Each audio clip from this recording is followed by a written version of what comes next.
Shalom jemaat yang dikasih Tuhan, bertemu lagi dengan Renungan Harian GKI Kebonjati bersama saya Pendeta Agus Gunawan.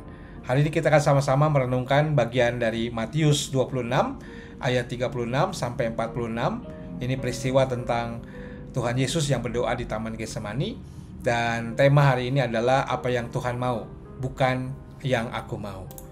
Nah, saudara, bacaan kita diambil dari Matius 26. Saya akan membacakan secara khusus ayat ke-37 sampai ayatnya yang ke-40. Ia membawa Petrus dan kedua anak Zebedeus sertanya. Ia mulai merasa sedih dan gelisah. Lalu katanya kepada mereka, "Hatiku sangat sedih seperti mau mati rasanya.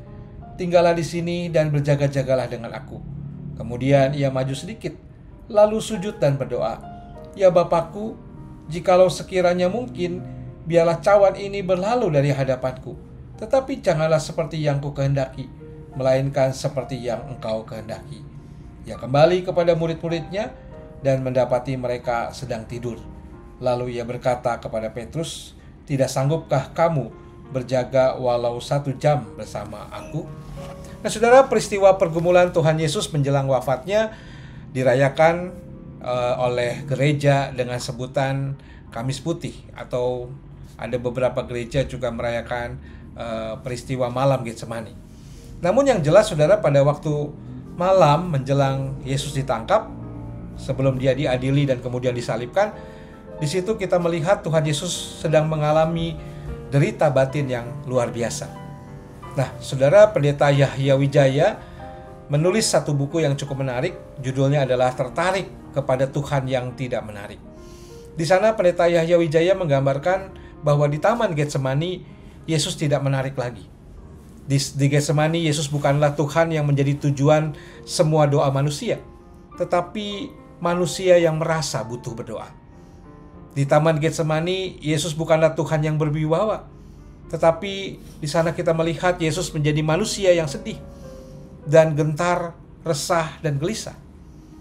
Di sana Yesus bukanlah Tuhan yang menentukan segala peristiwa, tetapi manusia yang bergumul karena keinginannya tidak sesuai dengan kehendak Bapaknya.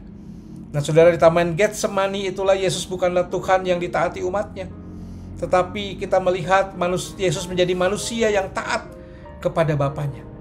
Di Taman Getsemani Yesus bukanlah Tuhan yang maha kuasa, tetapi manusia yang tidak berdaya ketika ditangkap dan dibawa menghadap penguasa yang membencinya.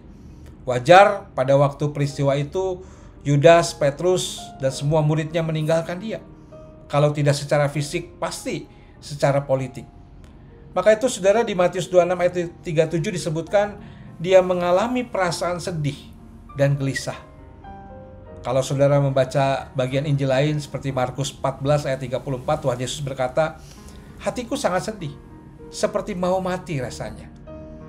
Lukas 2 ayat 44 menyaksikan ia sangat susah dan makin bersungguh-sungguh berdoa. Peluhnya menjadi seperti titik-titik darah yang bertetesan ke tanah. Penderitaan Kristus menyongsong kematiannya menggemakan nubuat dari kitab Mazmur yang berkata dalam Mazmur 116 ayat 3, "Jerat maut melilit aku, kegentaran terhadap dunia mati menimpa aku. Aku susah dan merana."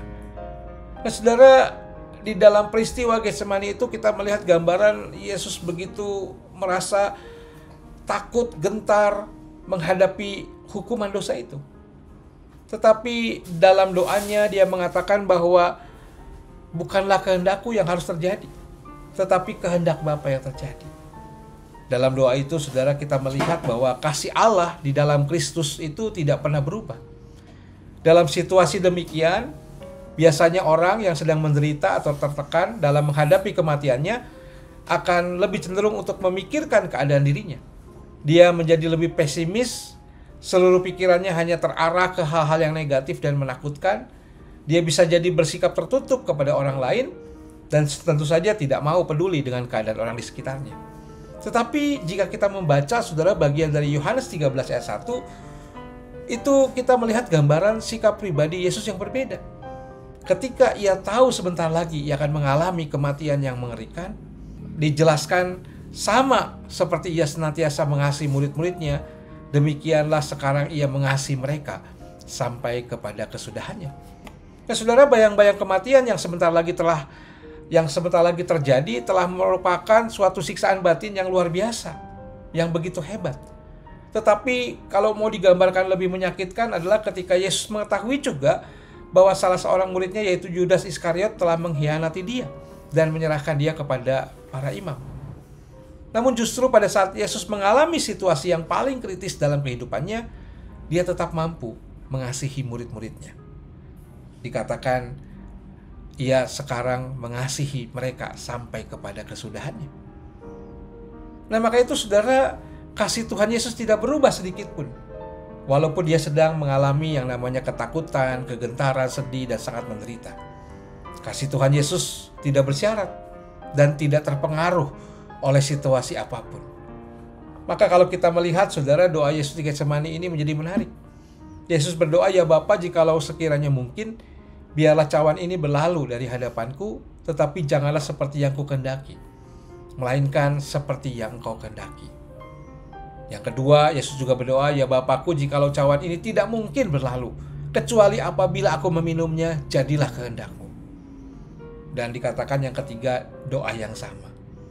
Saudara, dalam perikop kita, doa Yesus di Getsemani memperlihatkan jalan salib, hukuman dosa yang begitu mengerikan, hingga Yesus menampilkan kegentaran untuk menghadapi hukuman dosa itu. Bahkan dalam hukuman dosa itu, ditinggal Allah terasa menyakitkan dan menakutkan.